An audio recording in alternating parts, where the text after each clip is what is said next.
ఏ జన్మ అండి? క్రైస్తవునికి నూతన జన్మ ఉంది. క్రైస్తవునికి ఏముంది? నూతన జన్మ ఉంది. మర్చిపోకండి. క్రైస్తవునికి నూతన జన్మ ఉంది అంటే క్రైస్తవుని నూతన జన్మ ఉందంటే క్రైస్తవుడు కాకముందు కూడా ఒక జన్మ ఉంది. అది నీ తల్లి గర్భంలోంచి రూపుకుంటుంది. అంటే రెండవ జన్మ యేసు ప్రభులో మాత్రమే జరుగుతుంది. అందుకే ఏమని తినగలరా? 2 సార్లు జన్మిస్తే ఒక్కసారి మరణం. ఇలా 2 సార్లు జన్మిస్తే ఒక్కసారి మరణం. ఇంకోటి చెప్పండి మీరు, ఒక్కసారి జన్మిస్తే 2 సార్లు మరణం.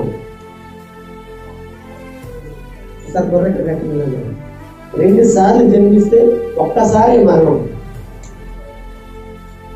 కదైనా ఒక్కసారి అదే 2 సార్లు పుట్టాలంట. 2 సార్లు పుడితే కనుక ఒకటే మరణం అంటారు. ఒక్కసారి పుడితేనంట 2 మరణాలట. మీకు తెలుసా? దేవుని స్తోత్రం. ఒకసారి దేవుని స్తోత్రం చెప్పండి. అర్థమైతే మళ్ళీ ఒకసారి చెప్పండి. 2 సార్లు పుట్టడం అంటే అమ్మ కడుపులో పుట్టడం ఒకసారి, రెండోసారి క్రీస్తులో పుట్టడం రెండోసారి. వీళ్ళకి ఒకటే మరణం ఉందంట.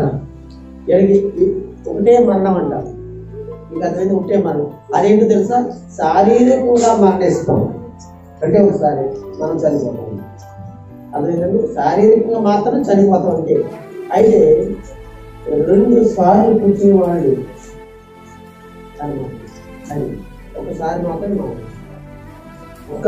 మాత్రం పుడితే 2 మరణాలు. అంటే తల్లి గర్భంలో పుట్టడం ఒకటే జరిగింది అనుకోండి. 2 మరణాలు ఏంటో తెలుసండి.